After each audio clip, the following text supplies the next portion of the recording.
Good evening, नमस्कार। आप सभी का एक बार फिर से स्वागत है जीनोमिक मेडिकल नर्सिंग एकेडमी के ऑनलाइन प्लेटफॉर्म पर। आज फिर मैं आपके लिए सीएचओ के कोर्स से रिलेटेड कुछ थ्योरेटिकल पोर्शन लेके आया हूं फार्माकोलॉजी सब्जेक्ट से। आप सब जानते हैं फार्माकोलॉजी सीएचओ के अंदर जो मेंशन है इसेंशियल ड्रग के नाम से मेंशन है, इसेंशियल ड्रग फर्स्ट, सेकंड और थर्ड। अब इनमें जो कैटेगरीज हैं उनको मैंने सिस्टम वाइज डिवाइड किया है और अभी तक हम जीआईडी ड्रग्स खत्म कर चुके हैं। आज की इस क्लास में हम डिस्कस करेंगे रेस्पिरेटरी सिस्टम ड्रग्स। तो इससे पहले मैं आप सभी का स्वागत करता हूं जीनोमिक मेडिकल नर्सिंग एकेडमी के ऑनलाइन प्लेटफॉर्म पर। बिल्कुल सभी का गुड इवनिंग। बिल्कुल Balvir good evening, Kishan Lal good evening, अंकित गुड इवनिंग, सभी को good evening, Indu good evening, सभी को गुड इवनिंग बच्चों। बिल्कुल आपका सभी का आपके अपने प्लेटफॉर्म पर स्वागत है। आप सभी का अपना platform genomic medical nursing academy आपके लिए हमेशा से तत्पर है, आपके साथ सदैव खड़ा है। बिल्कुल डेली के डेली आप जानते हैं कि हम में से कोई ना कोई टीचर यहां आते हैं और आप सबके लिए इंपॉर्टेंट जो चीजें हैं, जो पार्ट है सीएचओ का, उसका डिस्कशन करते हैं और थ्योरेटिकल पोर्शन हम डिस्कस करते हैं। और हमने जो कमिटमेंट किया है कि आपको फ्री ऑनलाइन जो पूरा सीएचओ का कोचिंग है वो प्रोवाइड की करवाई जाएगी। तो उसी श्रृंखला में, उसी क्रम में फार्माकोलॉजी को मैं डील करते हुए आपके लिए फिर आज लेके आया हूं रेस्पिरेटरी सिस्टम ड्रग्स। तो बिल्कुल बिल्कुल आप सभी का स्वागत है। Rakesh good evening, Satyendra good evening, बिल्कुल बिल्कुल बिल्कुल, Abhishek good evening, Saroj good evening, बिल्कुल बिल्कुल सभी को good evening, Varsha good evening, Naresh good evening. आज की दवाइयां बहुत ही, हेमा गुड इवनिंग, बिल्कुल आज का सेशन आपके लिए बहुत इंपॉर्टेंट है। आप कम्युनिटी हेल्थ ऑफिसर बनने जा रहे हैं तो आप सबको पता है कि आपका काम क्या होगा, वहां मरीजों को देखना। जो नर्स के लिए कल तक एक सपना था वो आज साकार होने जा रहा है। कहीं ना कहीं आपके मन में एक यूं समझिए कि व्यथा थी, क्या नर्स दवा नहीं लिख सकती, क्या नर्स इलाज नहीं कर सकती क्या? तो आज आप इस प्लेटफॉर्म से इलाज सीख सकते हैं और सरकार ने जो वैकेंसीज निकाली है उसके माध्यम से लीगली आप अस्पतालों में इस पद पर काम कर सकते हैं। तो भैया एग्जाम तो पास करना ही है और एग्जाम के साथ साथ आप ढंग से वहां पर अपने काम को अंजाम दे पाए। तो इलाज के लिए आपको दवा की जानकारी बहुत जरूरी है। तो मैं पूरी कोशिश करूंगा कि आप इतने कैपेबल हो सके कि सामान्य जो आपकी जरूरतें इलाज से संबंधित वो पूरी हो सके और आप जो सामान्य दवाओं की जानकारी है जो आपके सीएचओ से रिलेटेड है वो आपको आ सके और आपको इससे इलाज में मदद मिल सके। तो बिल्कुल बिल्कुल बिल्कुल सभी का स्वागत है। बिल्कुल बिल्कुल बिल्कुल सभी का स्वागत है। बिल्कुल बिल्कुल। तो आज की क्लास शुरू करते हैं रेस्पिरेटरी सिस्टम ड्रग्स। तो जो रेस्पिरेटरी सिस्टम ड्रग्स हैं, इन रेस्पिरेटरी सिस्टम ड्रग्स के अंदर हम क्या पढ़ने वाले हैं? तो इन रेस्पिरेटरी सिस्टम ड्रग्स के अंदर हम पढ़ने वाले हैं ड्रग्स फॉर कफ और ड्रग्स फॉर ब्रोंकियल अस्थमा। जो आपके सिलेबस में किस नाम से है?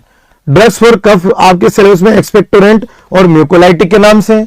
ड्रग्स फॉर ब्रोंकियल अस्थमा आपके जो सिलेबस में है वो drugs use for difficulty in respiration इसके नाम से है। तो आज आपको आपकी जो जनरल जानकारी है उसको हम इतना साउंड करेंगे कि एग्जाम ही नहीं, आप किसी मरीज का इस कॉन्टेक्स्ट में इलाज भी कर पाए। तो आप सीएचओ बनने जा रहे हैं तो आप इंडिपेंडेंट वहां पर काम करेंगे तो आपको सारे XYZ डिसीजन लेने पड़ेंगे। तो जो ट्रीटमेंट होगा उसकी जानकारी आपको होना बहुत जरूरी है। तो जो आपका सिलेबस में जिसमें लिखा हुआ है एक्सपेक्टोरेंट म्यूकोलाइटिक, तो ये एग्जैक्टली क्या होते हैं? फार्माकोलॉजी इन्हें ड्रग्स फॉर कफ के अंदर डिस्कस करती है।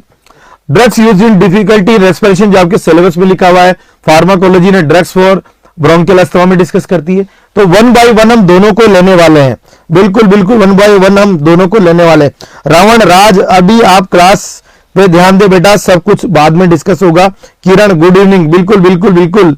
खांसी की दवा संजय कुमार जाटोरिया, बिल्कुल बिल्कुल बिल्कुल। तो आज आप पढ़ने वाले हो किसकी दवा? कफ की और ब्रोंकियल अस्थमा की। तो सबसे पहले हम शुरू करते हैं ड्रग्स फॉर कफ।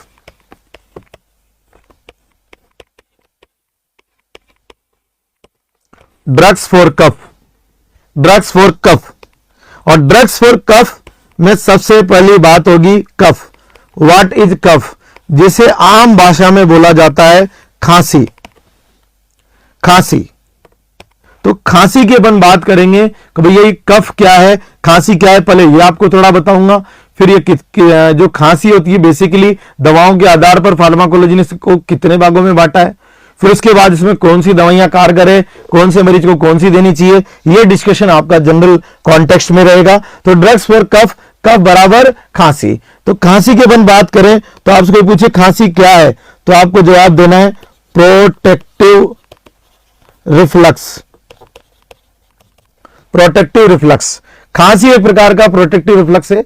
देखिए ईश्वर ने आपका जो मुंह से नाक से आगे का रास्ता है उसे दो भागों में विभाजित किया है, एक आर नाल का, एक श्वास नाल का। तो ईश्वर ने जो ये डिवाइड किया है सोच समझ के डिवाइड किया है। आर नाल में खाना और पानी जाना चाहिए, श्वास नाल में हवा जानी चाहिए। जब भी श्वास नाल में कोई फूड स्टफ चला जाए, लिक्विड चला जाए, कोई रिटेंट चला जाए, डस्ट चला जाए, पोलन चला जाए, गैस चली जाए जो वहां पर इरिटेशन पैदा करती है, तो उस इरिटेशन की सूचना कहां जाती है साहब? ब्रेन में जाती है। और ब्रेन में जाने के बाद ब्रेन में खांसी केंद्र जो होता है उस इरिटेशन की वजह से खांसी केंद्र से खांसी का जो इंपल्स है वो जनरेट करवाता है। कैसे आता है वो भी मैं डिस्कस करूंगा। उस इंपल्स की वजह से जो आपकी खांसी आती है, प्रोटेक्टिव रिफ्लेक्स जो आता है, जिसे अपन बोलेंगे क्या है ये? Forceful expulsion of air. Forceful expulsion of air. बिल्कुल सभी को good evening. Rohit good evening, Dilip good evening, बिल्कुल बिल्कुल, भावना गुड इवनिंग, सभी को गुड इवनिंग। तो ये जो फोर्सफुल एक्सपल्शन ऑफ एयर है, हवा को जोर से बाहर फेंकना, एक प्रोटेक्टिव रिफ्लेक्स के रूप में फेंकना, वही खांसी है और कुछ भी नहीं है। तो अगर सीधे सीधे शब्दों में अगर हम देखें, अगर इसको मैं आगे ले जाऊं तो ये आपका सपोज रेस्पिरेटरी एयरवे है, और इस रेस्पिरेटरी एयरवे में थ्रोट भी है और इस रेस्पिरेटरी एयरवे में लंग्स भी है। तो रेस्पिरेटरी एयरवे की अपन बात करें तो रेस्पिरेटरी एयरवे तो थ्रोट को कवर कर रहा है और आगे जाके लंग्स है। तो साहब यहां पर अगर कोई भी दिक्कत होती है गले में कोई भी दिक्कत होती है, आपके लंग्स में कोई भी दिक्कत होती है, तो यहां से जो सूचना है, अब क्या दिक्कत होती है कि आपको गले में इंफेक्शन हुआ, गला अंदर से छिल गया, सोर थ्रोट हो गया, लंग्स में बलगम जमा हो गया, तो ये सारी की सारी दिक्कतें ब्रेन के पास पहुंचती है। और ब्रेन के पास पहुंचती है साहब कैसे पहुंचती है?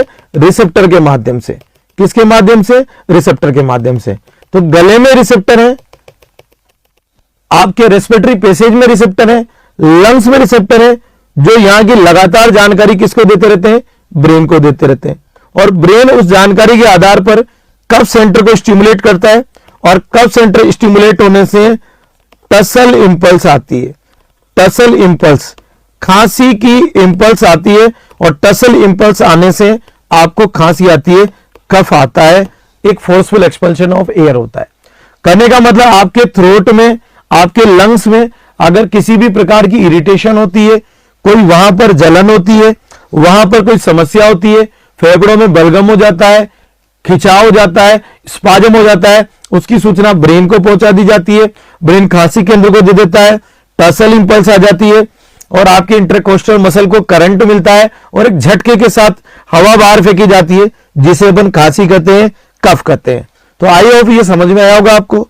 तो कफ एक प्रोटेक्टिव रिफ्लेक्स है जो आपके लंग्स के द्वारा फोर्सफुल एयर को बाहर फेंकने को हम कहते हैं। जब भी वहां पर कोई ऐसी अनवांटेड चीज आ जाए जिसे वो इरिटेटिव समझ रहा है, उसे एयर के साथ बाहर फेंकने के लिए जो फोर्सफुल एक्सपल्शन ऑफ एयर किया है, उसे आप क्या कहते हैं? कफ कहते हैं।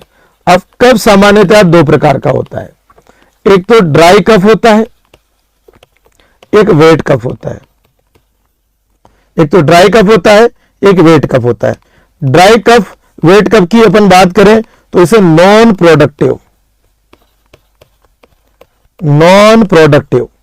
इसे अपन प्रोडक्टिव। तो नॉन प्रोडक्टिव का मतलब क्या है? बहुत सिंपल है, इसमें स्पूटम माइनस नहीं आता, इसमें स्पूटम आता है। बहुत सिंपल है। ऐसी खांसी जिसमें बलगम आता है उसे गीली खांसी या वेट कफ या प्रोडक्टिव कफ कहते हैं। जिसमें मसाला बाहर आता है प्रोडक्टिव कफ या वेट कफ कहलाता है। ऐसी खांसी जिसमें खुल्ड खांसी जा रहा है, कुछ भी बाहर नहीं आ रहा, उसे सूखी खांसी या नॉन प्रोडक्टिव कफ कहते हैं। इस खांसी को शुड बी सप्रेस, इसको शांत करने की जरूरत है, शुड बी सप्रेस। और इस खांसी में सप्रेशन नॉट डिजायरेबल, इस खांसी को बंद करने की जरूरत नहीं है। तो ध्यान से सुनना, कितनी प्रकार की खांसी? 2 प्रकार की खांसी, गीली खांसी और बलगम वाली खांसी, एक ही बात है। और एक सूखी खांसी और एक खुल्ड खुल्ड खांस रहे वो खांसी, एक ही बात है साहब। तो एक तो वो खांसी जिसमें बलगम बाहर आ रहा है, जिसे गीली खांसी कहते हैं, जिसे प्रोडक्टिव कफ भी कहते हैं, स्पुटम बाहर आता है, इसे बंद करने की जरूरत नहीं है, क्योंकि जो खांसी चल रही है इसके पीछे की वजह है बलगम, और बलगम का बाहर निकलना जरूरी है। उस बलगम को निकालने के लिए खांसी आ रही है, इसलिए इसे प्रोडक्टिव कफ कहते हैं और इसे यूजफुल भी कहते हैं। कौन सा कफ कहते हैं? यूजफुल भी। और ड्राई कफ जिसमें कुछ भी बाहर नहीं आ रहा, रेस्पिरेटरी एयरवे में इरिटेशन की जैसे आ रही है, नॉन प्रोडक्टिव है, स्पुटम नहीं आ रहा, इसे सप्रेस करने की जरूरत है, इसे अपन यूजलेस कहते हैं। मतलब कौन सी खांसी उपयोगी है? बोले बलगम वाली खांसी उपयोगी है। कौन सी खांसी बिना काम किए? बोले सूखी खांसी बिना काम किए। तो साला खांसी भी 2 प्रकार की, यूजफुल और यूजलेस। कौन सी खांसी यूजफुल होती है? बोला बलगम वाली खांसी यूजफुल होती है। कौन सी खांसी बिना काम की होती है? बोले ड्राई कफ यूजलेस होती है। बहुत सिंपल है। अब इनकी दवाइयां अपन पढ़े, दवाइयों की अगर अपन जानकारी करें, प्राप्त करें कफ की दवाइयों की, तो 2 प्रकार का, वेट और ड्राई, बलगम वाला और बिना बलगम वाला। एक को बंद करने की जरूरत नहीं है और एक को बंद करने की जो जरूरत है वो हमें दिख रही है, किसके अंदर? ड्राई कफ के अंदर। एक को बंद करने की जरूरत नहीं है, वो है वेट कफ के अंदर। अब ड्रग्स की अपन बात करें, तो जो दवाइयां हैं, जो दवाइयों की अपन बात करें, जो ड्रग्स हैं वो क्या क्या आपको मरीज को देनी है। अगर नर्स CHO बन गई तो उसको अब दवाइयां आनी चाहिए बेटा। आप इलाज करोगे तो आपको पता होना चाहिए, पहला काम ये पता करोगे कि सूखी खांसी है मरीज को या गीली खांसी है। अब बलगम वाली खांसी है तो भैया क्या देंगे, और सूखी खांसी है तो क्या देंगे। जो खांसी की दवाइयां हैं, उन खांसी की दवाइयों में सबसे पहली चीज आपको याद रखनी है, एक्सपेक्टोरेंट। एक्सपेक्टोरेंट एक्सपेक्टोरेंट कोई चमत्कार नहीं करते हैं, ये इंक्रीज करते हैं ब्रोंकियल सिक्रेशन को, ये इंक्रीज करते हैं ब्रोंकियल सिक्रेशन को, ये इंक्रीज करते हैं ब्रोंकियल सिक्रेशन को। ब्रोंकियल सिक्रेशन को इंक्रीज करने की वजह से ये जो स्पूटम है, डिक्रीज विस्कोसिटी ऑफ स्पूटम, जो मसाला है उसे पतला कर देते हैं, और मसाला पतला होने की वजह से क्या होता है साहब? स्पूटम एक्सपेल आउट विद कफ। आप पहले खुल्ड खुल्ड खांसे जा रहे थे, 10 बार खांस रहे थे, 2 ग्राम मसाला बाहर आ रहा था, बड़ी मुश्किल से बाहर आ रहा था, खुल्ड खुल्ड खांसे जा रहे थे। आपने जैसे एक्सपेक्टोरेंट दिया, इसने ब्रोंकियल सिक्रेशन बढ़ा दिए। ब्रोंकियल सिक्रेशन बढ़ाने से उस बलगम का गाढ़ापन कम हो गया, गाढ़ापन कम हो गया, चिकनाहट कम हो गई, लिसलिसाहट कम हो गई। तो वो बलगम जब आप खांसोगे, हल्का सा करके खांसोगे, तो आराम से बलगम मुंह में आएगा, और 2 ग्राम की जगह 20 ग्राम आएगा। 10 बार की जगह आपको एक ही बार खांसना पड़ेगा। तो आप जो बार बार खांस रहे थे वो बार बार खांसना पड़ेगा, या 10 की जगह एक बार खांसना पड़ेगा? बोला 10 की जगह एक बार खांसना पड़ेगा। क्या इस दवाई ने खांसी को बंद किया? बिल्कुल नहीं किया। इस दवाई ने खांसी के कारण को हटाया। खांसी का कारण था बलगम।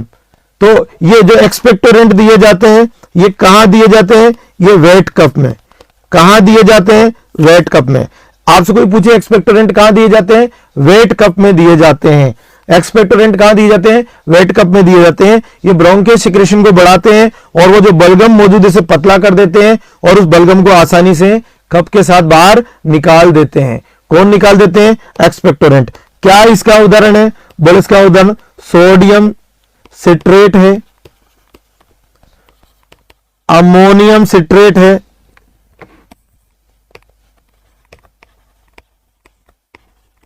सोडियम सिट्रेट है, अमोनियम सिट्रेट है, ग्वेनफेंसिन है। तो सोडियम सिट्रेट है, अमोनियम सिट्रेट है, ग्वेनफेंसिन है, और भी बहुत सारे हैं। पोटेशियम आयोडाइड भी है। पर अगर आप ये नाम भी याद रख लें, सोडियम सिट्रेट, अमोनियम सिट्रेट, ग्वेनफेंसिन, तो ये जो दवाइयां हैं ये ब्रोंकियल सिक्रेशन को बढ़ाती है, विस्कोसिटी और स्पूटम को कम करती है। इस वजह से जो स्पूटम है वो खांसी के साथ आसानी से बाहर आ जाता है। ये आपको याद होना चाहिए। ये स्पूटम को खांसी के साथ आसानी से बाहर निकाल देते हैं, ये बलगम को पतला करके बाहर निकलते हैं। कुल मिलाकर क्या याद रखना है, बलगम को पतला करते हैं, बलगम को क्या करते हैं, पतला करते हैं। और पतला होने के कारण क्या होता है, उस बलगम को बाहर निकालने के लिए आपको जोर नहीं लगाना पड़ता। मुद्दे की बात, ये वेट कप में काम आते हैं। पर नर्स को सबसे बड़ी बात जो क्या पता होनी चाहिए इनके बारे में, नर्स को सबसे बड़ी बात ये पता होनी चाहिए किसके बारे में, इनके बारे में। किसके बारे में, एक्सपेक्टोरेंट वगैरह के बारे में क्या पता होना चाहिए।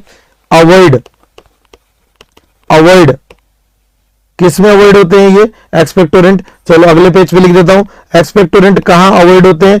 एक्सपेक्टोरेंट के लिए याद रखिएगा, एक्सपेक्टोरेंट के लिए याद रखिएगा, avoid in children and asthmatic cough, avoid in children and asthmatic cough. सवाल मेरा आपसे, बच्चों में वेट कप में ये यूज क्यों नहीं होते हैं, बताइए, जवाब दीजिए, जवाब दीजिए। एक्सपेक्टोरेंट क्यों अवॉइड किए जाते हैं बच्चों में और अस्थमेटिक में, वेट कप में, जवाब दीजिए, जवाब दीजिए। बिल्कुल Pinki, but contradict asthmatic patient और चिल्ड्रन में नहीं देते हैं। बताओ बताओ बताओ बताओ, बच्चों में और अस्थमा वाले में क्यों नहीं देते हैं, बताओ बताओ, जवाब दीजिए, जवाब दीजिए। हाँ अनिल पंत, शानदार, बच्चा स्पुटम खा जाएगा, बच्चा स्पुटम खा जाएगा, शानदार, सही जवाब बेटा। हमें लैंग्वेज से कोई मतलब नहीं, हमें समझ में आने से मतलब है। जब 10वीं में आप 200 शब्दों में गधे घोड़े पे निबंध लिख सकते हो अंग्रेजी में, तो अंग्रेजी तो आ जानी एक दिन, टेंशन मत लो। अंग्रेजी इतनी जरूरी नहीं है जितना समझ में आना जरूरी है। अंग्रेजी का क्या है यार, सबको आ जाती है एक दिन। अच्छे अच्छे लोग अंग्रेजी बोलना सीख जाते हैं, जिनको कुछ नहीं, जिनको हिंदी नहीं आती है वो अंग्रेजी बोलते हैं बेटा 8 बजे बाद। तो आप तो बहुत कुछ एडवांस बच्चे हो, तो अंग्रेजी की टेंशन मत लो। स्पुटम खा जाएगा, बिल्कुल। बच्चा क्या करता है, जैसे खांसेगा स्पुटम मुंह में आएगा, उसको थूकेगा नहीं, निगल जाएगा, और स्पुटम जरूरत से ज्यादा पेट में जाएगा तो वो उल्टियां कर सकता है। तो बिल्कुल बच्चों में एक्सपेक्टोरेंट नहीं देते हैं, हम बलगम को पतला करके बाहर निकालते हैं। इसके बजाय बच्चों में बलगम को तोड़ के बाहर निकालते हैं, म्यूकोलाइटिक देते हैं। तो वेट कप में बच्चों में एक्सपेक्टोरेंट नहीं दिया जाता, वेट कप में बच्चों में म्यूकोलाइटिक दिया जाता है। अस्थमा वाले में क्यों नहीं देते, सिक्रेशन बढ़ाने से अस्थमा वाले में प्रॉब्लम बढ़ जाएगी। एक्सपेक्टोरेंट अगर अस्थमेटिक में देंगे तो वहां पर क्या बढ़ने से, सिक्रेशन बढ़ने से क्या बढ़ सकती है, प्रॉब्लम बढ़ सकती है। तो अस्थमा में सिक्रेशन बढ़ाने से प्रॉब्लम बढ़ सकती है। और बच्चों में बलगम खाने की प्रवृत्ति होती है, वो थूकना नहीं जानते हैं, उसे निगल जाते हैं। बिल्कुल बिल्कुल सही आंसर, शानदार। लैंग्वेज पे मत जाइए, आप अपने जवाब पे जाइए। जवाब अगर आपको आ गया तो बेटा लैंग्वेज अपने आप आ जाएगी। Don't bother about the language, focus on your answers. बिल्कुल अपने आंसर पे जाइए, शानदार। तो एक्सपेक्टोरेंट की क्या खास बात याद रखोगे, सोडियम सिट्रेट, अमोनियम सिट्रेट, ग्वेनफेंसिन ये देते हैं, ये एक्सपेक्टोरेंट होते हैं, ये वेट कप में काम आते हैं। ये सिक्रेशन बढ़ाकर बलगम को पतला कर देते हैं और आसानी से उसको कफ के साथ बाहर निकाल देते हैं, मतलब उसको खांसी के साथ बाहर निकाल देते हैं। Expel out sputum with cough, that's why we call them expectorant. एक ही बात याद रखनी है, अस्थमा वाले को और बच्चे को नहीं देना है, ये दोनों बातें आपको याद रखनी है। अब आ जाते हैं वेट कप में एक और चीज काम में आती है, म्यूकोलाइटिक। म्यूकोलाइटिक म्यूकोलाइटिक म्यूकोलाइटिक नाम से पता चल रहा है म्यूकोलाइटिक। ये क्या करते हैं, ब्रेक डाउन स्पूटम, ये साहब स्पूटम के टुकड़े कर देते हैं, और स्पूटम के टुकड़े करने के बाद एक्सपेल आउट स्पूटम विद कफ। डले के डले बाहर आते हैं बेटा, जैसे एलोवेरा जेल निकल रहा हो, ऐसे कैसे बाहर आते हैं, स्पूटम टूट जाता है, स्पूटम के टुकड़े हो जाते हैं, और टुकड़े होने के कारण वो स्पूटम का बाहर निकलना आसान हो जाता है। ये येन केन प्रकार म्यूकोलाइटिक म्यूकस के बॉन्ड्स को तोड़ देते हैं, म्यूकस को लूज कर देते हैं, और म्यूकस को लूज करके उसके अंदर जो चिपकने की क्षमता थी उसे कम कर देते हैं, बजाय कि उसका वॉल्यूम बढ़ाने के। ये वॉल्यूम नहीं बढ़ाते हैं, और वॉल्यूम नहीं बढ़ाते हैं तो साहब क्या होता है, कवैया जो अस्थमा में सिक्रेशन बढ़ने से खतरा था वो नहीं रहता। बच्चे में जो निगलने का खतरा था, निगलेगा तो सही, पर यहां वॉल्यूम नहीं बढ़ेगा तो ज्यादा बलगम नहीं निकलेगा। कुल मिलाकर दो चीजें हैं, एक तो बलगम को पतला करके निकालना वो एक्सपेक्टोरेंट है, और एक बलगम को तोड़ के निकालना वो म्यूकोलाइटिक है। तो म्यूकोलाइटिक बलगम को तोड़ देता है, बलगम को तोड़ता है, बलगम को तोड़ता है। और वह भाई साहब क्या कर रहे थे, ये भाई साहब बलगम को पतला करते हैं। तो बस यही बात याद रखिएगा, ये बलगम को तोड़ता है और आसानी से स्पुटम के साथ निकाल देता है, और बिल्कुल पीसेस के पीसेस बाहर आते हैं। ओल्ड एज में देखिएगा, बुजुर्गों को अगर आप दोगे तो बलगम के टुकड़े डले के डले पीसेस के पीसेस बाहर आएंगे। कौन सी दवाई देते हैं इसमें, इसमें bromhexine, ambroxol, bromhexine, ambroxol, acetyl cysteine,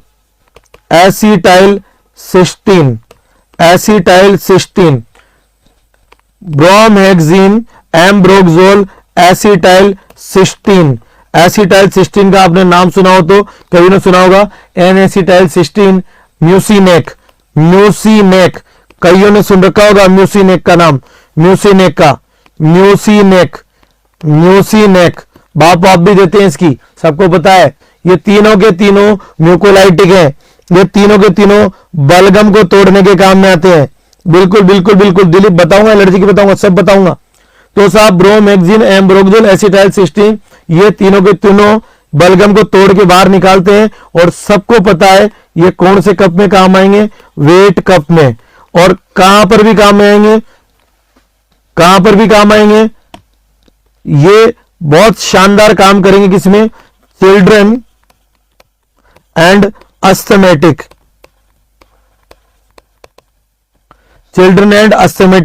wait कफ। भाई मेरा ये नहीं कहना कि ये चिल्ड्रन एंड अस्थमेटिक में देंगे, पर इनको चिल्ड्रन एंड अस्थमेटिक में भी दे सकते हैं। तो एक्सपेक्टोरेंट बच्चों में और अस्थमा वाले में नहीं देंगे, बाकी सब में दे सकते हैं। और अस्थमा वाले में, बच्चों में, वेट कफ में आप म्यूकोलाइटिक देंगे। तो वेट कफ की जो दवाइयां हैं, दो दवाइयां हैं, कौन कौन सी है वेट कफ की, एक्सपेक्टोरेंट और म्यूकोलाइटिक। एक बलगम को पतला करके बाहर निकालने वाली, एक बलगम को तोड़ के बाहर निकालने वाली।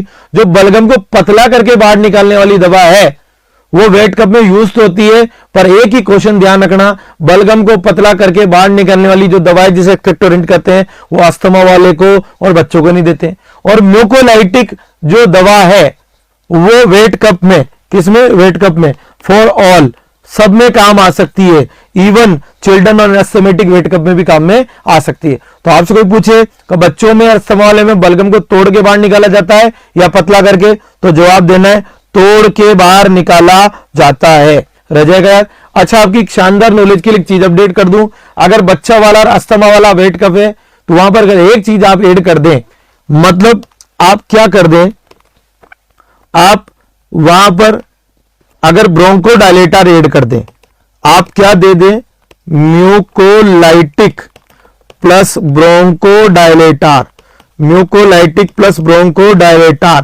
तो मुकाबला ही नहीं है अस्थमा और चिल्ड्रंस के वेट कफ में। आप दे सकते हैं म्यूकोलाइटिक के तौर पर या तो एम्ब्रोक्सोल दे दो, देखिएगा आज आपको कॉम्बिनेशन बता रहा हूं, एम्ब्रोक्सोल दे दो, सालबुटामोल दे दो, एम्ब्रोक्सोल के साथ। एम्ब्रोडिल एस आता है, सबने सुना होगा। या आप क्या दे दो, ब्रोमहेक्सिन दे दो और साथ में टरब्यूटेलाइन दे दो, ब्रोमहेक्सिन के साथ टरब्यूटेलाइन दे दो। और आपको बता दूं, ये जो दोनों का कॉम्बिनेशन है, ये दोनों आ जाती है, एक फेमस ब्रांड है ब्रोजीडेक्स। ये किसके लिए बहुत काम की दवाइयां, दोनों का कॉम्बिनेशन, म्यूकोलाइटिक और ब्रोंकोडायलेटर का। ये बाजार में जाती है एम्ब्रोडिल एस, ये बाजार में एम्ब्रोडिल एस के नाम से आएगी, नीचे वाली ब्रोजिडेस के नाम से आएगी। ये बहुत अच्छी दवाइयां हैं। कहां पर? Children and asthmatic wet cough में बहुत शानदार दवाइयां हैं। अगर बच्चों को और अस्थमा वाले को वेट कफ है तो आप ये कॉम्बिनेशन दे सकते हैं। एम्ब्रोडिल एस मंगा सकते हैं, ब्रोजिडेक्स मंगा सकते हैं। बढ़ा देते हैं आज आपको डॉक्टर, चिंता मत करो। बिल्कुल बिल्कुल याद रखते चलो। Childrens and asthmatic wet cough में ambroxol plus salbutamol ambrodil S के नाम से, और childrens and asthmatic wet cough में, childrens and asthmatic wet cough में जो आप देते हो वो क्या देते हो साहब? Childrens and asthmatic wet cough में आप देते हो एम्ब्रोक्सोल प्लस साल्बुटामोल या ब्रोमहेक्सिन प्लस टर्बिटेलाइन। रह जाएगा याद? बिल्कुल बिल्कुल बिल्कुल। तो बहुत काम की इंफॉर्मेशन थी, बहुत यूजुअल इंफॉर्मेशन थी। तो मैंने आपको जो बताया, एक्सपेक्टोरेंट बताया और म्यूकोलाइटिक बताया। अब थोड़ी सी आपकी जानकारी दुरुस्त कर दूं कि थोड़ा सा आपको यह भी पता होना चाहिए, आपके सिलेबस में नहीं दे रखा पर एग्जाम में आ सकता है। क्योंकि आप जानते हो एग्जामिनर से बड़ा ज्ञाता कोई नहीं होता। वो इतना बड़ा ज्ञाता होता है कि वो कभी सिलेबस उठा के नहीं देखता, क्योंकि उसके ईगो पे चोट पहुंच सकती है। उसको कौन बताएगा सिलेबस? तो अगर वो खांसी की दवा पूछेगा तो पूछते टाइम वो ये नहीं सोचेगा कि एक्सपेक्टोरेंट म्यूकोलाइटिक इनके कोर्स में है, इनके कोर्स में एंटी टूसिव नहीं है। तो ये आपको पता होना चाहिए। एंटी टूसिव ये कहां काम में आते हैं? ये एंटी टूसिव सप्रेस करते हैं कफ को। ये एंटी टूसिव जो टसल इंपल्स थी खांसी की, इनको हम कफ सेंटर सप्रेसेंट भी बोलते हैं। और ये क्या किस में काम आते हैं? Useful in dry cough, useful in dry cough. ये सूखी खांसी में काम में आते हैं। और use to suppress over coughing in wet cough also. ये आपको याद रखना है। Anti tussive cough centre suppressant है, ये बिल्कुल ड्राई कफ में यूजफुल होते हैं। और इनका इस्तेमाल हम सूखी खांसी में तो करते ही करते हैं। गीली खांसी, बलगम वाली खांसी अगर जरूरत से ज्यादा चल रही हो तो उसको भी सप्रेस करने के काम में ले सकते हैं। किसको? एंटी टूसिव को। एंटी टूसिव का दूसरा नाम होता है कफ सेंटर सप्रेसेंट। दूसरा नाम क्या होता है? Cough centre suppressant. किसे बोलते हैं? एंटी टूसिव को। कौन सी खांसी में काम आते हैं? यूजफुल इन ड्राई कफ, सूखी खांसी में। देखो, गीली खांसी की, बलगम वाली खांसी की दवाई आती है एक्सपेक्टोरेंट म्यूकोलाइटिक, और सूखी खांसी की दवाई है एंटी टूसिव, ड्राई कफ की दवा है। हाँ बिल्कुल, बलगम वाली खांसी अगर जरूरत से ज्यादा चल रही है तो उसको थोड़ा शांत करने के लिए दे सकते हैं। कफ सेंटर सप्रेसेंट कहा जाता है, खांसी केंद्र को शांत कर देते हैं। खांसी केंद्र शांत होता है तो खांसी की सूचना नहीं आती, आदेश नहीं आता, तो बेटा खांसी नहीं आती। अब इसमें जो दवाइयां आती है उन दवाइयों की अगर मैं जानकारी दूं आपको, तो साहब इसमें अफीम से रिलेटेड पदार्थों में आता है कोडीन। कोडीन कोडीन कोडीन एक जमाना था जब इसका एक ब्रांड था कोरेक्स, वो बहुत फेमस था। तो अब कोरेक्स तो आता नहीं है, उसकी जगह कोस्को कोडीन लिंकटस आता है। कोस्को कोडीन लिंकटस आता है। ये बिल्कुल ड्राई कफ में बहुत कारगर है, पर इसको बच्चों में नहीं देना चाहिए, अवॉइड करना चाहिए, डिपेंडेंस होती है। उसके बाद H1 ब्लॉकर, क्या एंटीस्टामिनिक भी कफ में काम आते हैं? H1 ब्लॉकर में कौन सा काम में आता है? याद रखिएगा, नाम बताऊंगा, क्लोरफेनिरामाइन। बहुत जोरदार चीज बताने जा रहा हूं आपको, याद रखिएगा, क्लोरफेनिरामाइन मेलिएट। क्लोरफेनिरामाइन मेलिएट, इसे दुनिया CPM के नाम से भी जानती है। और ये बाजार में पिरिटोन के नाम से बिकती है। ये बाजार में किस नाम से बिकती है? पिरिटोन के नाम से बिकती है। क्लोरफेनिरामाइन मेलिएट को दुनिया किस नाम से जानती है? CPM के नाम से जानती है। और ये क्लोरफेनिरामाइन मेलिएट जो बाजार में बिकती है किस नाम से बिकती है? पिरिटोन के नाम से। पिरिटोन के नाम से। ये ड्राई कफ की बहुत अच्छी दवा है। ये इंपॉर्टेंट नहीं है, इंपॉर्टेंट क्या है? Safe in pregnant woman. याद रख लीजिए, अगर गर्भवती महिला को खांसी चल रही है तो आप कौन सी दवा देंगे? क्लोरफेनिरामाइन मेलिएट। बिल्कुल बिल्कुल याद रख लीजिएगा।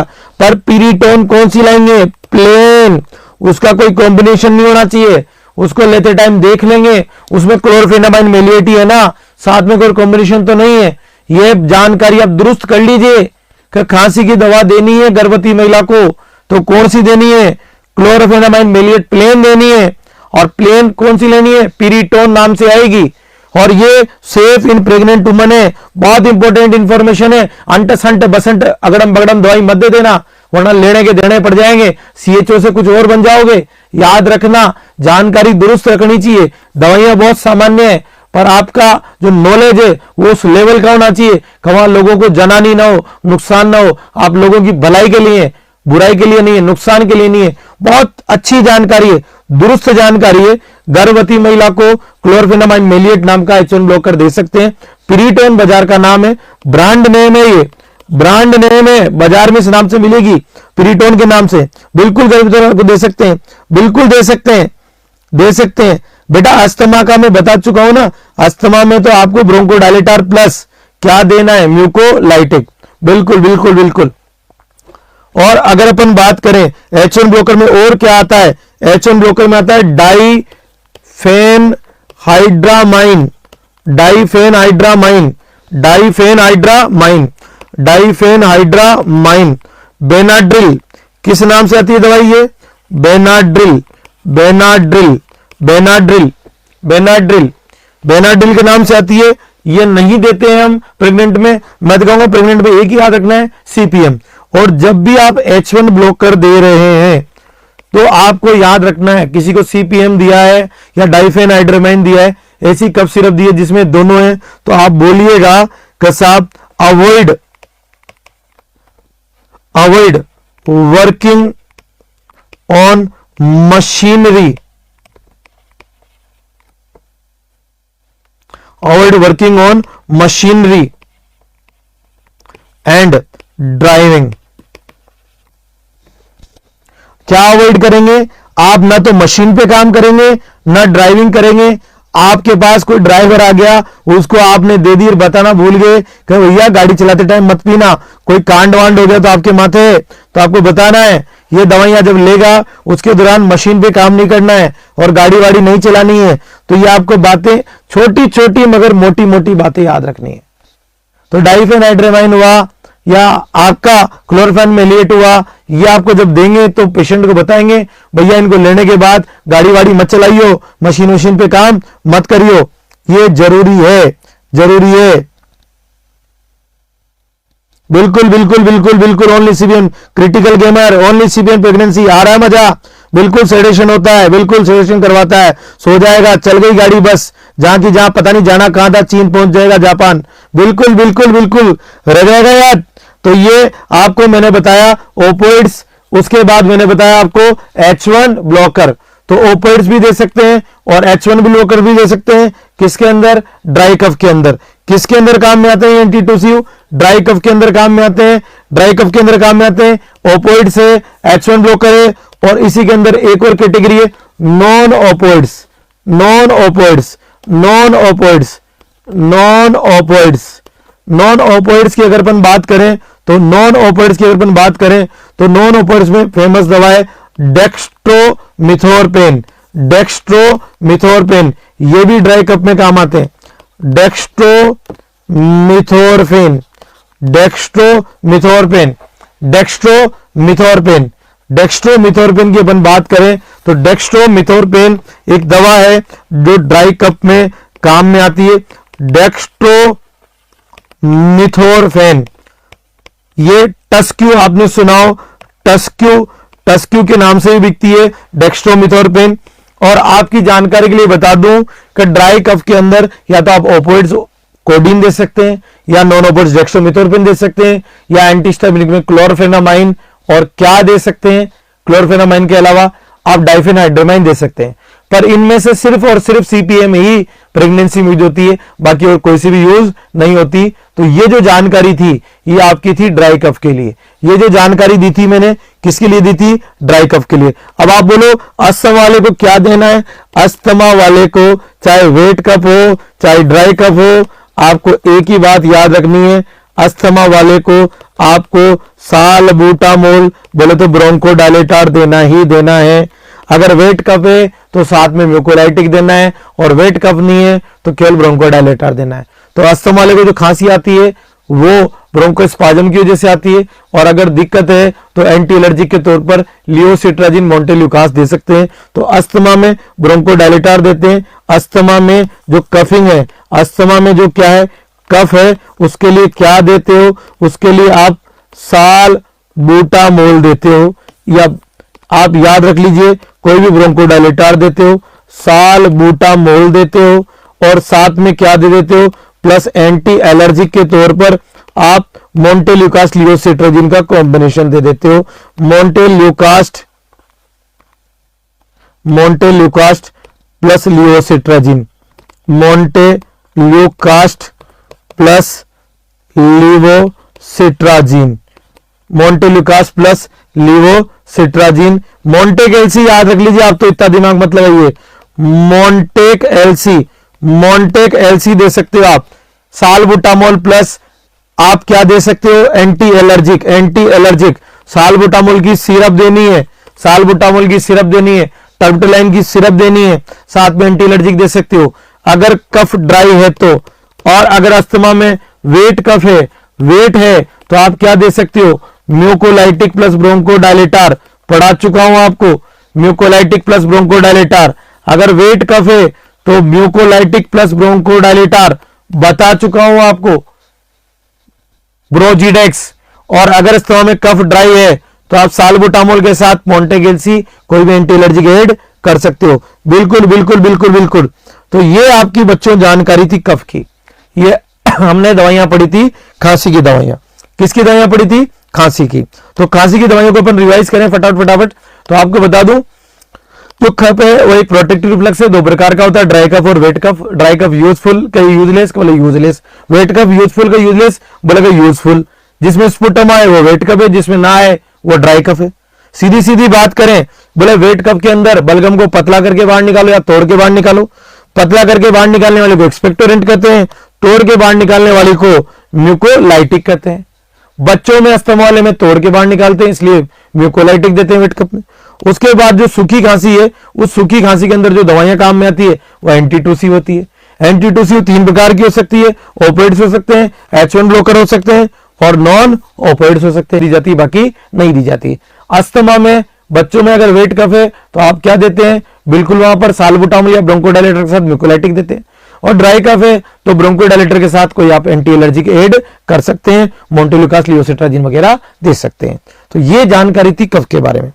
अब जो जानकारी आएगी, जो आपको शुरू में मैंने बताया था कि क्या पढ़ेंगे अपन, आप पढ़ेंगे ड्रग्स फॉर ब्रोंकियल अस्थमा, जो आपके नोट्स में या सिलेबस में drugs used for difficulty in respiration के नाम से, drugs used for difficulty in respiration के नाम से। अगला टॉपिक,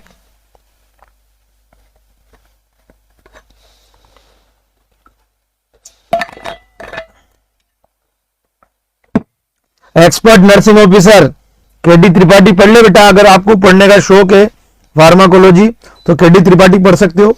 बहुत सी किताबें, दुनिया भर की किताबें बता सकता हूं आपको। केडी त्रिपाठी पढ़ सकते हो, कैटजन पढ़ सकते हो, लिपिनकोट पढ़ सकते हो, गॉडमैन गिलमैन पढ़ सकते हो, बहुत सारी किताबें हैं। As your standard conceive the knowledge from any kind of resources you can follow that. तो बेटा आपके जो आपका जो लेवल है, जो आपका स्तर है, आपका जो मस्तिष्क है, जिस स्तर पर ज्ञान प्राप्त कर सकता है वहां से आप प्राप्त कर सकते हैं। जिस लेवल की किताब आप लेना चाहे, पढ़ना चाहे, पढ़ सकते हैं। बिल्कुल बिल्कुल बिल्कुल। तो बिल्कुल एलर्जी कफ के लिए बताइए प्लीज सर, ट्रीटमेंट बताया ना बेटा। एलर्जी कफ के लिए मोंटेल्यूकास्ट लियोसिट्राजिन साथ में देते हैं, डाइफेनाइड्रेमाइन वगैरह के साथ। बिल्कुल बिल्कुल बिल्कुल बिल्कुल। तीरों से पढ़ाई का आनंद वही अपनी। बिल्कुल बेटा बिल्कुल। सबको लव यू, बहुत बढ़िया, सबको बहुत बहुत प्यार। तो बेटा अब हम पढ़ेंगे ड्रग्स फॉर ब्रोंकियल अस्थमा और drugs use for difficulty in respiration, इसकी जानकारी हम प्राप्त करेंगे। बिल्कुल।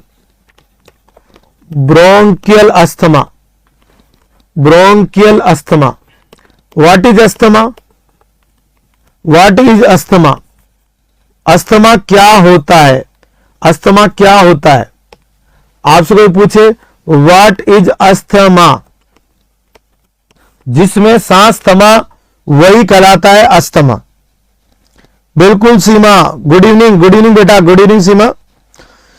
जिसमें सांस थमा वही कहलाता है अस्थमा, जिसमें सांस थमा वही कहलाता है अस्थमा। अस्थमा, जिसमें सांस थमा वही कहलाता है अस्थमा। तो अगर आपके पास रोगी आया जिसको सांस ढंग से नहीं आ रहा, सांस रुक रुक के ले रहा है, बिल्कुल डिस्निया हो रहा है, वीजिंग हो रहा है, घर्राटे कर रहा है भैया, बिल्कुल जोर जोर से सांस ले रहा है और बिल्कुल लेवर्ड ब्रीथिंग चल रही है और पपैया बज रहा है सांसों से, तो ऐसी स्थिति को बोलते हैं ब्रोंकियल अस्थमा। क्या बोलते हैं? Bronchial asthma. तो अगर ब्रोंकियल अस्थमा की अगर आपसे कोई बात करे, बोले ब्रोंकियल अस्थमा क्या है, तो सबसे पहली बात करना है, ये एक इन्फ्लामेटरी कंडीशन है। अगर आपसे कोई पूछे क्या है, ये एक इन्फ्लामेटरी कंडीशन है, ये एक इन्फ्लामेटरी कंडीशन है। अगर आपसे कोई पूछे ब्रोंकियल अस्थमा क्या है, ये एक इन्फ्लामेटरी कंडीशन है। और पूछे इसमें क्या होता है, तो बता देना ट्रेकियो ब्रोंकियल स्मूथ मसल की hyper activity, ट्रेकियो bronchial smooth muscle की हाइपर एक्टिविटी। इसमें क्या होता है? ट्रेकियो ब्रोंकियल स्मूथ मसल की हाइपर एक्टिविटी होती है। तो दो बातों का जवाब दे दो। ब्रोंकियल अस्थमा एक इन्फ्लामेटरी कंडीशन है। कौन सी कंडीशन है? इन्फ्लामेटरी कंडीशन, जिसमें क्या होता है?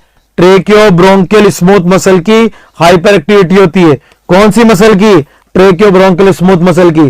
तो याद रखिएगा, व्हाट इज अस्थमा एक इन्फ्लामेटरी कंडीशन है जिसमें कौन सी मसल में गड़बड़ी होती है? ट्रेकियो ब्रोंकियल स्मूथ मसल में हाइपर एक्टिविटी हो जाती है। तो इसमें क्या होता है? सपोज ये आपका रेस्पिरेटरी एयरवे है, ये रेस्पिरेटरी एयरवे है, तो इस रेस्पिरेटरी एयरवे में डस्ट गई, पोलन गए, धूड़ा गया, चलती है गाड़ी, उड़ती है धूल, वो वाली धूल बेटा, तो डस्ट गई, पोलन गए, डस्ट गई, पोलन गए, डस्ट गई, पोलन गए। तो इन डस्ट और पोलन को अगर आपके रेस्पिरेटरी एयरवे ने क्या समझ लिया? एंटीजन। और जो ट्रेकियो ब्रोंकियल स्मूथ मसल है, अगर ये हाइपर एक्टिव है तो यहां डेफिनेटली क्या होगी? एंटीबॉडी। और ये एंटीजन एंटीबॉडी मिलकर क्या करेंगे? AGAB। और इस AGAB से क्या आएगा साहब? यहां पर आएगा हिस्टामीन। क्या आएगा? हिस्टामीन। यहां पर आएगा ल्यूकोट्राइन, यहां पर आएगा एसिटाइल कोलिन। याद रखिएगा, ट्रेकियो ब्रोंकियल स्मूथ मसल जिस व्यक्ति की हाइपर एक्टिव हो जाती है, उस व्यक्ति की ट्रेकियो bronchial smooth muscle hyper active होने का मतलब है कि जिन चीजों को रेस्पॉन्ड नहीं करना उनके खिलाफ भी रेस्पॉन्ड करती है। डस्ट के खिलाफ और पोलन के खिलाफ उन्हें एंटीजन मानते हुए क्या छोड़ती है? एंटीबॉडी। एंटीजन एंटीबॉडी रिएक्शन हो जाती है, जिसके परिणाम स्वरूप हिस्टामिन, ल्यूकोट्राइन और एसिटाइलकोलिन आ जाते हैं, जिससे bronchospasm, mucosal oedema and increase secretion हो जाते हैं। ब्रोंकोस्पाज्म हो जाता है, म्यूकोसल एडेमा हो जाता है और इंक्रीज सिक्रेशंस हो जाते हैं। जो आपका रेस्पिरेटरी एयरवे है, उस रेस्पिरेटरी एयरवे में आप देखिएगा ब्रोंकोस्पाज्म हो जाता है, जगह कम हो जाती है, सिक्रेशंस आने लग जाते हैं, और यू बोले तो ये एडेमा भी हो जाता है। तो ब्रोंकाई सिकुड़ती है, वहां म्यूकोसा में एडेमा हो जाता है, इंक्रीज सिक्रेशंस हो जाते हैं। इससे क्या होता है?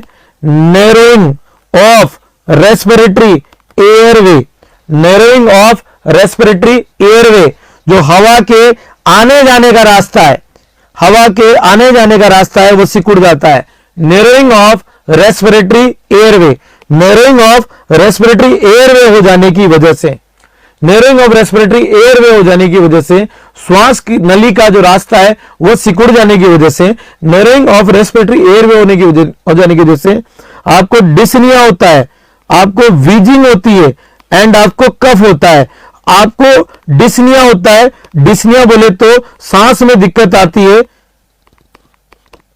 आपको सांस लेने में दिक्कत आती है, डिस्निया हो जाता है, आपको वीजिंग हो जाती है। करने का मतलब सुनिएगा, ध्यान से सुनिएगा, जब नैरोइंग ऑफ रेस्पिरेटरी एयरवे होता है, जब हवा के बाहर निकलने का, अंदर आने का रास्ता सिकुड़ जाता है, तो न तो हवा पूरी अंदर आती है, न ही हवा पूरी बाहर आती है। तो आपको हवा अंदर बाहर लाने ले जाने में मुश्किलात का सामना करना पड़ता है। उसी मुश्किलात को अंग्रेजी में डिफिकल्टी ऑफ ब्रीथिंग कहते हैं, जिसे हम मेडिकल टर्मिनोलॉजी में डिस्निया कहते हैं, या डिस्पोनिया कहते हैं, या डिस्निया कहते हैं। वीजिंग, जब पतली सी जगह में से हवा बाहर आती है तो पपैया बजता है, पपैया, दैट पपैया is called wheezing. Whistling sound called is पपैया sound, that is called wheezing. और खांसी लगातार आती रहती है, तो ये रेस्पिरेटरी एयरवे के सिकुड़ने से आपको सांस में दिक्कत आती है, पपैया बजता है और खांसी आती है। इसी को ब्रोंकियल अस्थमा का अटैक बोलते हैं। तो हुआ क्या है, डस्ट को, पोलन को एंटीजन समझ लिया, ट्रेकियोब्रोंकियल स्मूथ मसल ने हाइपर एक्टिव होकर एजीएबी हो गया, हिस्टामिन, ल्यूकोट्राइन, स्टाइलकोलिन आ गया, ब्रोंकोस्पाज्म हो गया, म्यूकोसेल एडेमा हो गया और सिक्रेशंस बढ़ गए। इन सब चीजों ने हवा के अंदर बाहर आने का, रेस्पिरेटरी एयरवे का रास्ता जाम कर दिया, जिससे हवा ना तो पूरी तरह से अंदर आ रही है, न पूरी तरह से बाहर जा रही है। आप प्रयास कर रहे हैं सांस लेने का, पर प्रयास नहीं करने के बावजूद भी आपको परिणाम नहीं मिल रहा है, आपकी रेस्पिरेशन रेट बढ़ रही है, इसके बावजूद भी आप देख रहे हैं आपको एसिडोसिस हो रहा है। अस्थमा एक कंडीशन ऐसी होती है जहां पर आरआर बढ़ती है पर एसिडोसिस होता है, क्योंकि आप रेस्पिरेशन के लिए रेट तो बढ़ा दिए, उसका आपको कोई फायदा नहीं मिल रहा, अंदर की CO2 बाहर नहीं आ पा रही, और जो नैरोइंग है उसकी वजह से वीजिंग भी हो रहा है और कफ भी हो रहा है। तो ये आपको याद रखना है। तो यहां से तीन ही चीजें उठानी है कि क्या क्या अस्थमा में दिक्कतें हैं। एक तो ब्रोंकोस्पाज्म है, एक म्यूकोसल एडेमा है और एक सिक्रेशन बढ़े हुए हैं। अब जो इसकी दवाइयां हैं, इसकी दवाइयों की अपन बात करें, अस्थमा की दवाइयों की, ड्रग्स की अगर मैं बात करूं तो ड्रग्स में आपको क्या क्या आना चाहिए, किस किस की जानकारी होनी चाहिए। जो ब्रीथिंग डिफिकल्टी ड्रग्स आपके सिलेबस में दे रखा है वो अस्थमा ही पूछ रहा है और कुछ भी नहीं पूछ रहा। तो अस्थमा में जो समस्याएं याद रखनी है जिंदगी भर, ब्रोंकोस्पाज्म, म्यूकोसल एडेमा मतलब इन्फ्लामेशन, म्यूकोसल एडेमा मतलब इन्फ्लामेशन, म्यूकोसल एडेमा मतलब इन्फ्लामेशन एंड इंक्रीज सिक्रेशन। ये बातें याद रख लीजिएगा। ब्रोंकोस्पाज्म है, म्यूकोसल एडेमा है, बोले तो इन्फ्लामेशन है और सिक्रेशंस बढ़े हुए हैं, ये आपको याद रखना है। तो अस्थमा में जो दवाइयां देते हो वो दवाइयों में सबसे इंपॉर्टेंट है नंबर 1 ब्रोंकोडायलेटर, ब्रोंकोडायलेटर। और ब्रोंकोडायलेटर के तौर पर आप तीन चीजें दे सकते हो। ए, एंटीकोलिनर्जिक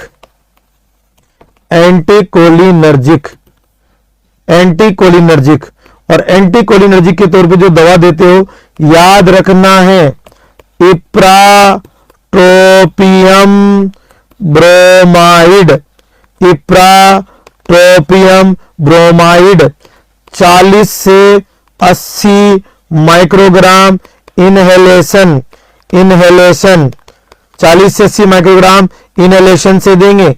40 से 80 माइक्रोग्राम इनहेलेशन, 40 से 80 माइक्रोग्राम इनहेलेशन। और इनहेलेशन के लिए आप MDI इस्तेमाल कर सकते हो, रोटा के इस्तेमाल कर सकते हो। 40 से 80 माइक्रोग्राम इनहेलेशन से देते हैं, 40 से 80 माइक्रोग्राम कहां से देते हैं, इनहेलेशन से दे सकते हैं। MDI भी आता है, मीटर डोज इनहेलर भी आता है और रेस्प्यूल भी आते हैं जो नेबुलाइजेशन के काम में आते हैं। तो ब्रोंकोडायलेटर के तौर पर एंटीकोलिनर्जिक दे सकते हो, इप्राट्रोपियम ब्रोमाइड दे सकते हो। ये M3 ब्लॉकर होता है। कौन सा ब्लॉकर होता है, M3 ब्लॉकर होता है।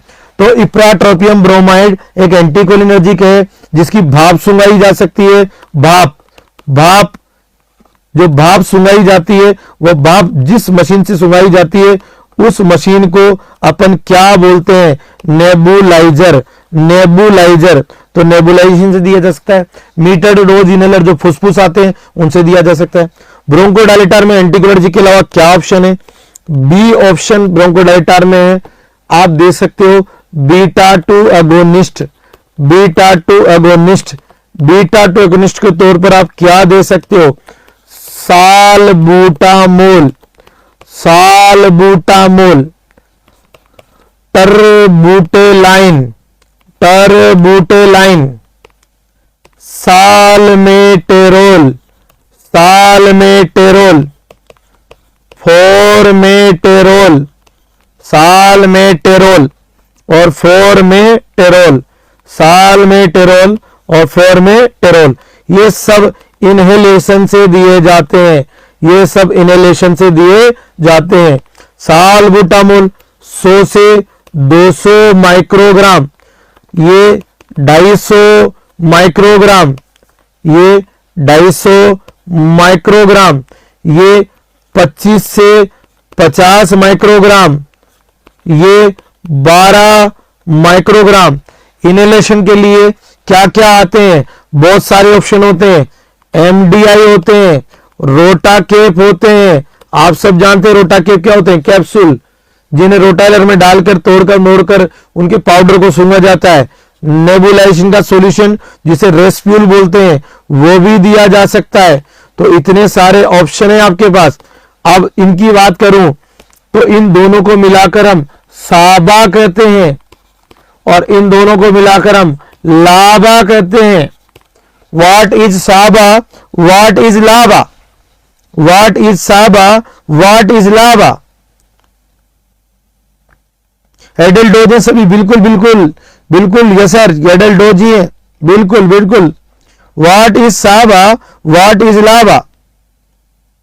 साल्बुटामोल सिरप भी देते हैं, बिल्कुल बिल्कुल देते हैं। व्हाट इज साबा, व्हाट इज लाबा? साबा शॉर्ट एक्टिंग होते हैं, short acting, short acting beta agonist, short acting. साबा का मतलब है शॉर्ट एक्टिंग और लाबा का मतलब है लॉन्ग एक्टिंग, लाबा का मतलब है long acting.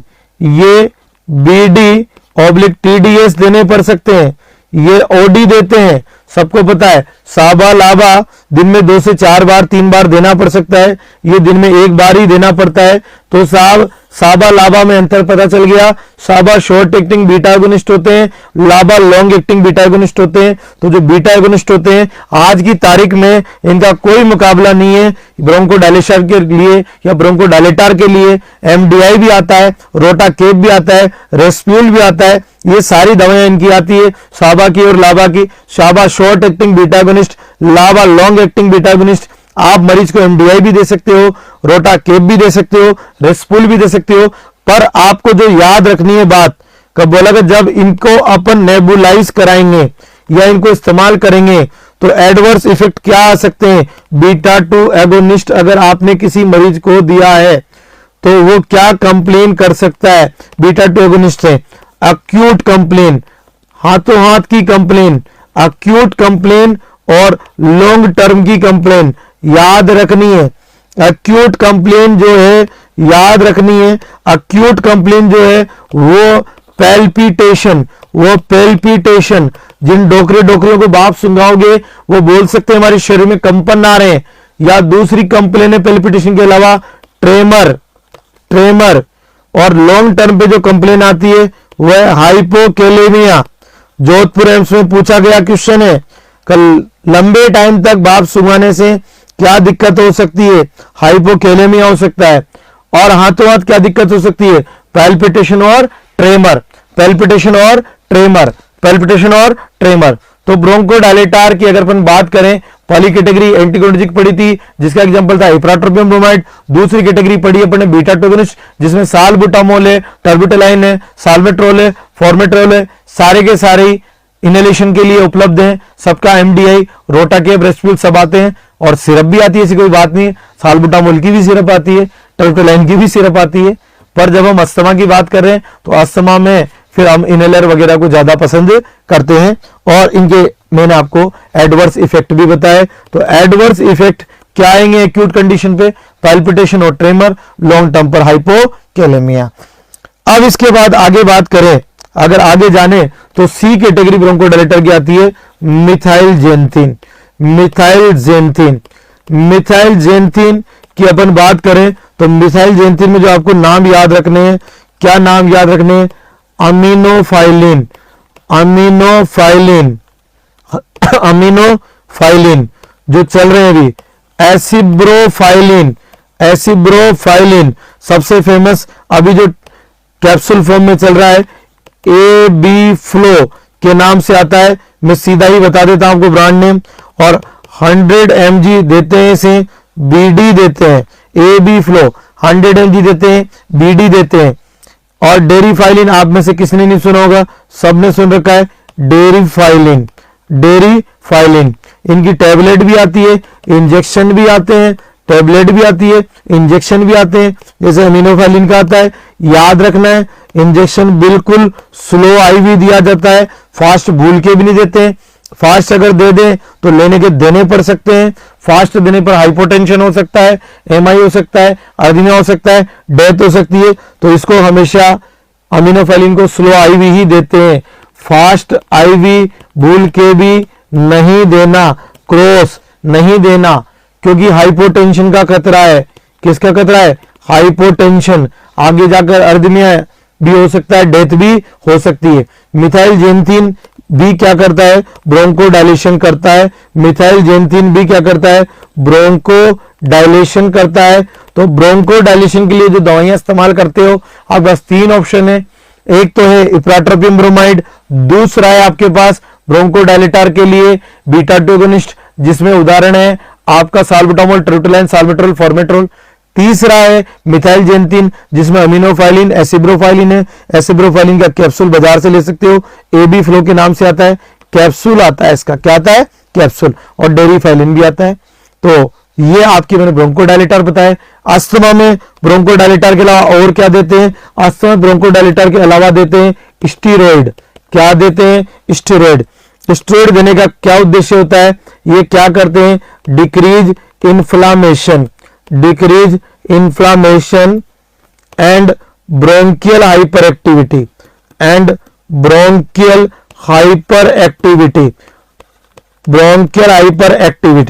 Decrease inflammation and bronchial hyper activity के लिए स्टेरॉइड देते हैं। इंजेक्शन के तौर पे आपको याद रखना है हाइड्रोकोर्टिसोन।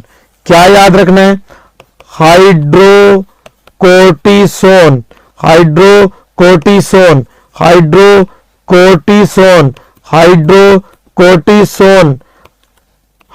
to 200 mg IV। अगर स्टेटस अस्थमेटिकस आया है तो उसको हाइड्रोकोर्टिसोन का इंजेक्शन देना पड़ेगा, बिल्कुल देना पड़ेगा। और इनहेलेशन के लिए आप क्या याद रख सकते हो, इनहेलेशन के लिए आप बेक्लोमीथासोन और क्या रख सकते हो,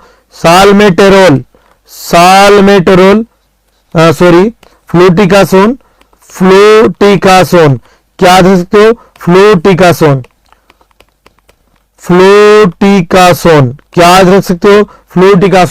क्या रख सकते हो, फ्लूटिकासोन। तीसरा याद रख सकते हो जो आप सबने सुन रखा होगा, ब्यूडेसोनाइड। ब्यूडाकोट कौन नहीं जानता, ब्यूडाकोट कौन नहीं जानता।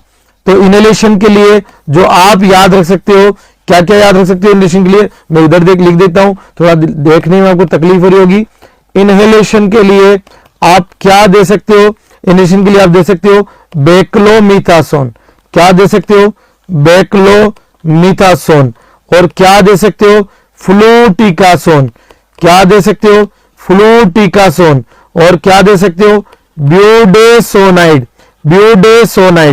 इन सब के या तो एमडीआई आते हैं या इन सब के आप रेस्प्यूल आते हैं, नेबुलाइज भी कराया जा सकता है और इनहेलर भी लिया जा सकता है। इनको लेने से आपका म्यूकोसल एडेमा बोले तो इन्फ्लामेशन कम हो जाती है और आपकी जो ब्रोंकाई की हाइपर एक्टिविटी थी, जो बाद में एंटीबॉडी छोड़ रही थी, वो एंटीबॉडी कम हो जाएगी। एंटीबॉडी कम होगी तो एजीए भी कम होगा और आगे के प्रोसेस शुरू नहीं होंगे। तो अगर किसी को सीजनल अस्थमा है, मौसम बदलने से अस्थमा होता है, तो वहां स्टीरॉइड बहुत कारगर होते हैं। क्लियर है कि नहीं है, तो वहां पर जो सीजनल अस्थमा है, सीजनल में जो सीजनल अस्थमा है वहां पर स्टीरॉइड अगर बीटा 2 के साथ दें तो बहुत कारगर होते हैं, इन्फ्लामेशन को कम करते हैं, ब्रोंकियल हाइपर एक्टिविटी को भी कम करते हैं। तो ये आपको याद रखना है। स्टेरॉइड के तौर पर हाइड्रोकोर्टिसोन दे सकते हो, इंजेक्शन के तौर पर इंग्लिश में बेक्लोमीथासोन, फ्लूटिकासोन और ब्यूडेसोनाइड दिया जाता है। बिल्कुल बिल्कुल मिथाइल प्रेडनिसोलोन दे सकते हैं, पर ज्यादा